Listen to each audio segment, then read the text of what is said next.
students, welcome back to your channel Gohar Helping Hand. General science class 9 chapter number 1 science का तारुफ और किरदार half chapter के MCQs हर topic के अंदर से हर लाइन के अंदर से एमसीक्यूज़ हमने कर लिए थे लास्ट वीडियो में। आज हमने करने हैं सेकंड हाफ चैप्टर सीरीज़ का डे 4 सेकंड हाफ चैप्टर के एमसीक्यूज़। फुल बुक प्रिपरेशन हम कर रहे हैं। जो बच्चे मेरे साथ फुल बुक प्रिपरेशन कर रहे हैं उनके हाफ एमसीक्यूज़ कंप्लीट हो गए हैं चैप्टर नंबर 1 के। आज करने हैं सेकंड हाफ, तो मेरे साथ साथ ही याद करते जाएं। सबसे पहले आपका एमसीक्यूज़ है, टॉपिक हमारा था डॉक्टर अताउल रहमान। इससे पहले वाले सारे टॉपिक के अंदर से जो जो एमसीक्यूज़ बोर्ड के अंदर आ सकता है वो हमने कर लिया है। आज हमने करना है डॉक्टर अताउल रहमान। तो पढ़ते हैं। सबसे पहले इसके बारे में यही पूछा जाएगा कि कब पैदा हुए। आपने बताना है 1942 में पैदा हुए थे, 1942 में। उसके बाद ये किस शहर में पैदा हुए थे दिल्ली के अंदर। और उन्होंने पीएचडी की डिग्री कहाँ से हासिल की। उन्होंने पीएचडी की डिग्री हासिल की कैम्ब्रिज यूनिवर्सिटी से। ये 3 एमसीक्यूज़ डॉक्टर अताउल रहमान के टॉपिक के अंदर आप अपनी बुक पे निशान लगा लें या यहाँ से याद कर लें अभी के अभी कि वो कब पैदा हुए, किस शहर में पैदा हुए और उन्होंने पीएचडी की डिग्री कहाँ से हासिल की। आज तक 5 सालों के बोर्ड के पेपर्स के अंदर किसी भी शहर के अगर कोई एमसीक्यूज़ इस टॉपिक में से आया है तो वो सिर्फ और सिर्फ इन तीनों के अंदर से ही आया है, इससे बाहर नहीं आया अभी तक। अब चलते हैं नेक्स्ट टॉपिक की तरफ। नेक्स्ट टॉपिक था आपका डॉक्टर समर मुबारक मंद। डॉक्टर समर जो है उनके बारे में पूछा गया कि वो किस शहर में पैदा हुए। वो पैदा हुए थे रावलपिंडी में। उनकी खिदमत किस सब्जेक्ट के अकॉर्डिंग थी, यानी वो क्या पढ़ाते थे, कौन सा मजमून। वो थी जी फिज़िक्स। डॉक्टर समर मुबारक मंद जो थे ना वो फिज़िक्स के टीचर थे, फिज़िक्स की खिदमत थी उनकी। उसके बाद है शाहीन मिसाइल बनाया उन्होंने, और ये सहरा किस साइंसदान के सर है, तो आपने बता देना है कि डॉक्टर समर मुबारक मंद के सर पर है। या आपसे ये भी पूछा जा सकता है कि डॉक्टर समर मुबारक मंद ने कौन सा मिसाइल बनाया, तो आपने नाम एमसीक्यूज़ में जवाब होगा शाहीन मिसाइल। ये 3 एमसीक्यूज़ इसके हवाले से याद करें। किस शहर में पैदा हुए, रावलपिंडी। उनकी खिदमत किस सब्जेक्ट में है, फिज़िक्स। और उन्होंने कौन सा मिसाइल बनाया, शाहीन मिसाइल। इन 2 टॉपिक के अंदर से आपके एमसीक्यूज़ 6 अभी के अभी अच्छी तरह याद कर लेने हैं। उसके आगे चलते हैं। इसी टॉपिक के अंदर से और एक एमसीक्यूज़ आपका आया हुआ है बोर्ड के पेपर्स के अंदर। Shaheen medium range missile design किसने किया, समर मुबारक मंद ने। किसने शाहीन मिसाइल, वही वाला आ गया, शाहीन मिसाइल बार बार आ रहा है तो आपने याद रखना है डॉक्टर समर मुबारक मंद ने जो मिसाइल बनाया था उसका क्या नाम था, शाहीन मिसाइल। उसके बाद है वो कब पैदा हुए, 1941 में, 1941 में। हर साइंसदान कब पैदा हुआ एक पेज लें, उसके ऊपर ना सारे मुसलमान और पाकिस्तानी साइंसदानों के नाम लिखें, आगे उनकी डेट ऑफ बर्थ और उससे आगे उनके शहर लिख के एक पेपर अपनी पॉकेट के अंदर रख लें। पेपर से 5 मिनट पहले आपने इसको रिवाइज़ करना है, क्योंकि लाजमी आपको किसी ना किसी साइंसदान की डेट ऑफ बर्थ या शहर एमसीक्यूज़ या शॉर्ट क्वेश्चन में से चैप्टर नंबर 1 में से आना ही आना है बोर्ड के पेपर्स में और स्कूल के पेपर्स में भी। तो ये आपका लाजमी होमवर्क है। अभी तक आपने यहाँ तक एमसीक्यूज़ याद कर लिए हैं। आगे मेरे साथ पढ़ते हैं। स्पार्को की बुनियाद रखी गई। स्पार्को की बुनियाद कब रखी गई थी, 1961 में। और किसने रखी थी, अशफाक अहमद ने। 3 टाइम्स ये एमसीक्यूज़ बोर्ड के पेपर्स में रिपीट हुआ है। डॉक्टर अशफाक अहमद ने एटॉमिक एनर्जी कमीशन में कब शमूलियत इख्तियार की, कब वो इसका हिस्सा बने, 1960 में। 1960 में वो एटॉमिक एनर्जी कमीशन के अंदर गए और 1961 में उन्होंने स्पार्को की बुनियाद रख दी। तो इसको आपने याद रखना है दोनों ने, ठीक है, दोनों एमसीक्यूज़ को। उसके बाद आ गया जी साइंस की शाखें। अब यहाँ तक आपके साइंसदान ख़त्म होते हैं। आज का आपका ये होमवर्क है कि सब बच्चों ने एक कॉलम बनाना है। कमेंट सेक्शन के अंदर मुझे अपने पेज से जो है जो आपने नोट्स बनाए हैं, एक तरफ साइंटिस्ट के नेम हो, आगे उनकी डेट ऑफ बर्थ हो और उसके आगे उनकी जगह लिखी हो कि यहाँ यहाँ ये पैदा हुए। अगर मुमकिन है कोई टॉपर है तो उसके आगे उनका कारनामा भी एक एक लिख के मुझे सेंड करें, मुझे पता चले आपकी इस चैप्टर के अंदर से कितनी तैयारी हो गई है। अब आगे आ गया साइंस की शाखें। ये टॉपिक बहुत इंपॉर्टेंट है, सबने याद करना है। मैकेनिक्स, हरारत, रोशनी और आवाज़, ये सारी चीज़ों का ताल्लुक साइंस की कौन सी शाख से है। जैसे पौधों जानवरों का ताल्लुक होता है बायोलॉजी से, ठीक है, केमिकल का ताल्लुक होता है केमिस्ट्री से। इस तरह मैकेनिक्स, हरारत, रोशनी, इन चीज़ों का ताल्लुक किससे होता है, फिज़िक्स से। और ये कितनी दफ़ा आया, 17 टाइम्स। कितना इंपॉर्टेंट एमसीक्यूज़ हो गया, देख लें। पौधों के मुतालिक इल्म को कहते हैं, 20 दफ़ा ये एमसीक्यूज़ बोर्ड में आया। इसका जवाब है बोटनी। पौधों के मुतालिक इल्म को क्या कहते हैं, बोटनी। मैकेनिक्स, हरारत, रोशनी और आवाज़ वाला किससे ताल्लुक है, फ़िज़िक्स। जानवरों के मुतालिक जो काम होता है उसे हम वो वाली ब्रांच को कहते हैं ज़ूलॉजी, 18 टाइम्स। यानी ज़्यादा एमसीक्यूज़ आपके इस टॉपिक में से आए आज तक बोर्ड में साइंस की शाखों में से। सितारों और सैयारों का इल्म कहलाता है, सितारे और सैयारे, ठीक है। इनके इल्म को हम क्या कहते हैं, इनके इल्म को हम कहते हैं इल्म फ़ल्कियात। लफ्ज़ है जियो, उसका क्या मतलब है, उसका मतलब है ज़मीन। जियोग्राफी यानी ज़मीन की स्टडी, ठीक है। जियो का क्या मतलब है, ज़मीन। साइंसी तरीक़ों से जानदारों को पढ़ना, इनका मुताला, जानदारों के साइंसी लिहाज से देखना कि इनको क्या मसला है, ये सारा कुछ किस में पढ़ते हैं, बायोलॉजी में। ठीक है, बायोलॉजी पढ़ने वाले डॉक्टर्स बनते हैं ना, तो वो जानदारों को ही पढ़ते हैं, पौधों, इंसानों, जानवरों को। और कैसे? साइंसी तरीक़ों से। मादा और तवानाई, इन दो चीज़ों से जिस ब्रांच का ताल्लुक होगा वो भी कौन सी होगी? फिज़िक्स। मादा, तवानाई, मैकेनिक्स, हरारत, रोशनी, आवाज़, जहाँ भी MCQs आए उसका जवाब क्या होगा? फिज़िक्स। पौधों का MCQs आए या जानदारों का MCQs आए, इंसानों का MCQs आए, उसका जवाब क्या होगा? बायोलॉजी या बॉटनी। ठीक है, और जानवरों का ज़ूवोलॉजी। जानवर और ज़ूवोलॉजी मिलता जुलता भी है थोड़ा सा। सितारे और सियारे, आपको पता है फल्कियात, आसमान को फलक कहते हैं, तो फल्कियात यानी आसमान पे सितारे और सियारे। जियो का मतलब होता है ज़मीन। उसके बाद आ जाते हैं जी बायोस, लफ्ज़ है एक बायोस, इसका क्या मतलब है? इसका मतलब है ज़िंदगी। ठीक है, लातीनी ज़बान का लफ्ज़ है बायोस, इसका मतलब है ज़िंदगी। लफ्ज़ बायोलॉजी की डेफिनेशन बताएं, ये शॉर्ट क्वेश्चन है, उसके जवाब के अंदर भी आता है। लोगों का, लोगोस का क्या मतलब है? बायोस का मतलब है ज़िंदगी, लोगोस का मतलब है बहस। बहुत इंपॉर्टेंट MCQs है, आपने याद रखना है। बायोस का मतलब ज़िंदगी, लोगोस का मतलब बहस। पैमाइश की साइंस क्या कहलाती है? फिज़िक्स। देखिए ज़्यादातर जो है ना फिज़िक्स के बारे में पूछा गया, मैकेनिक्स, हरारत, रोशनी, आवाज़।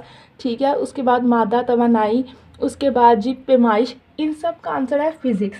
खेती बाड़ी के तरीके, गोश्त और दूध देने वाले जानवरों को पालने का इल्म डैश कहलाता है। खेती बाड़ी करते हैं जो लोग, ठीक है, दूध देने वाले जानवरों को पालते हैं, उसकी पढ़ाई क्या कराती है? ज़राअत। ज़ाहिर बात है, ज़मीन, माल, डंगर, जानवर, ये सब कुछ ज़राअत में ही पढ़ा जाता है ना, गाँव में खेती बाड़ी उगाना, फसलें, सब्जियाँ, तो इसका कॉमन सा आंसर है ज़राअत।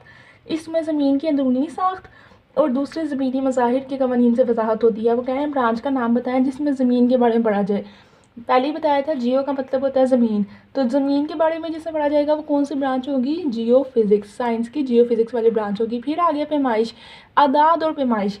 खाली पैमाइश की साइंस आएगा तो उसका जवाब होगा फिज़िक्स। अगर उसमें आदाद आ जाएगा, आदाद कहते हैं नंबर्स को, 1 2 3 4 5, ये जो नंबर्स होते हैं इन्हें कहते हैं आदाद। और ये किस में होते हैं? रियाजी में होते हैं ना, मैथ में, तो इसका आंसर है रियाजी। साइंस की माहियत, तरकीब और कीमियाई खवास, इसका आसान तरीन हल ये, इसके अंदर लिखा हुआ है कीमियाई, तो जिसके अंदर कीम के ये मीम लिखा होगा तो उससे केमिस्ट्री बनेगा ना, या कीमिया ही बनेगा।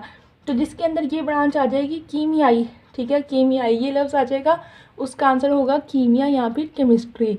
उसके बाद है जदीद दौर की अहम इजाद क्या है? आजकल के दौर की हर बच्चे को पता है, इसमें तो बताने वाली बात ही नहीं। आजकल के दौर में क्या चीज़ सबसे अहम है? कंप्यूटर, मोबाइल, लैपटॉप्स, यही सब कुछ है ना, तो कंप्यूटर ही आजकल के दौर की वो बात है जो पिछले दौर में नहीं होता था।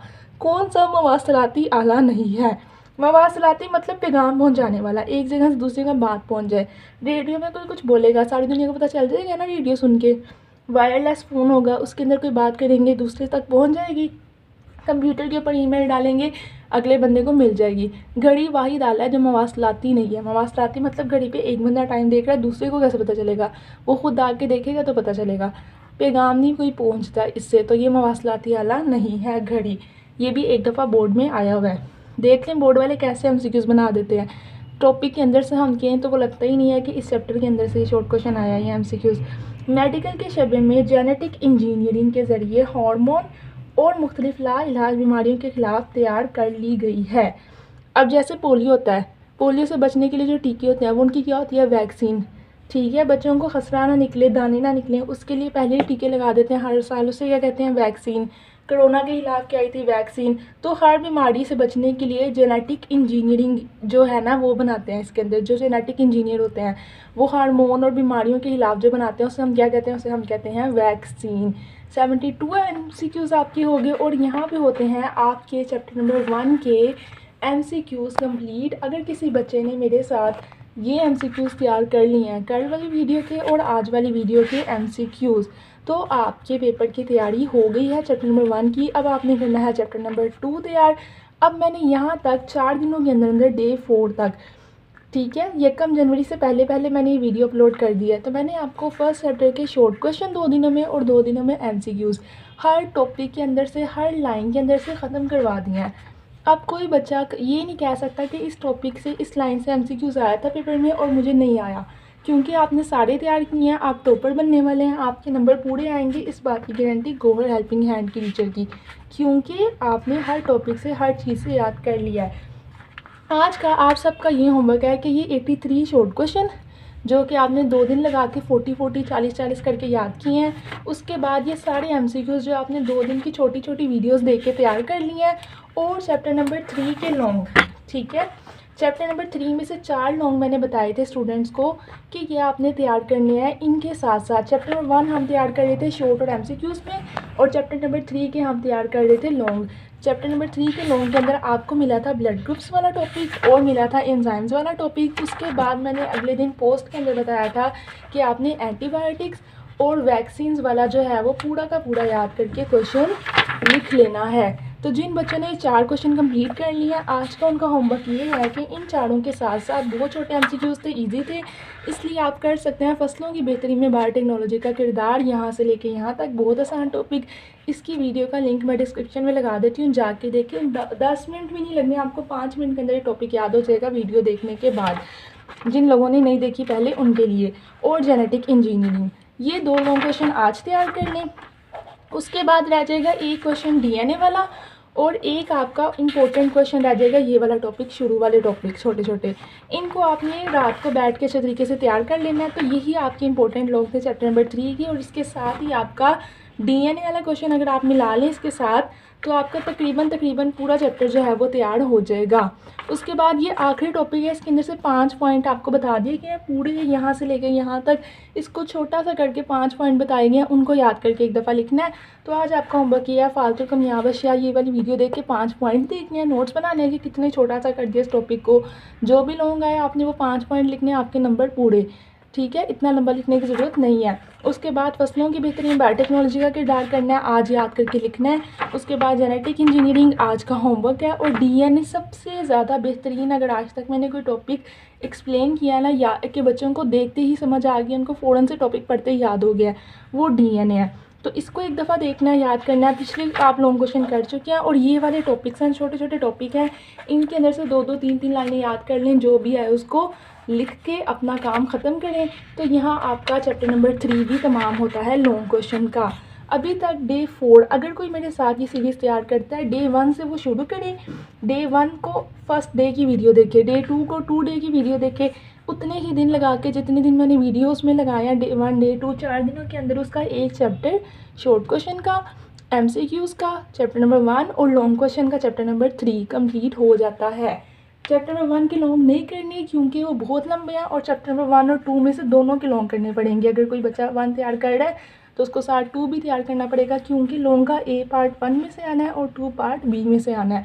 तो 2 चैप्टर तैयार करने से बेहतर है हम 3 वाला चैप्टर तैयार कर लें, इन दोनों को चॉइस के अंदर छोड़ दें और स्किप कर दें। तो ये मैंने छुड़वा दी है। अभी तक आप लोगों की तैयारी ठीक चल रही है, वीडियो के हिसाब से ही चलिएगा। जिस भी दिन आप ये वीडियो देख रहे हैं, फ़र्ज़ करें आप ये वीडियो मेरी बाद में देखते हैं, जब भी देखते हैं बोर्ड के पेपर से पहले आपने 12 दिन अपने रखने हैं। 12 दिन के अंदर अंदर आपने जिस भी दिन वीडियो देखी उस दिन आपका डे 1 है। आपने डे 1 पे जाना है सीरीज़ के, और पहले दिन का होमवर्क कंप्लीट करना है। डे 2 को दूसरे दिन का होमवर्क कंप्लीट करना है, वहाँ से देख के डे 2 की वीडियो। डे 3 को तीसरे दिन की वीडियो देखनी है, वो होमवर्क कंप्लीट करना है। इस तरह आपने 12 दिन के अंदर अंदर मेरी सीरीज़ को देख के प्लेलिस्ट के अंदर जाके सीरीज़ के साथ साथ 12 दिनों के अंदर अंदर अपनी बुक कंप्लीट करनी है। और आपके 12 दिन के अंदर 75 मार्क्स जो हैं वो तैयार हो जाएंगे जनरल साइंस के, और पूरे नंबर लेके रिज़ल्ट वाले दिन कमेंट सेक्शन के अंदर मुझे कंग्रेचुलेशंस बोल देना। अल्लाह हाफिज़, स्टे ट्यून्ड, गो हेल्पिंग हैंड।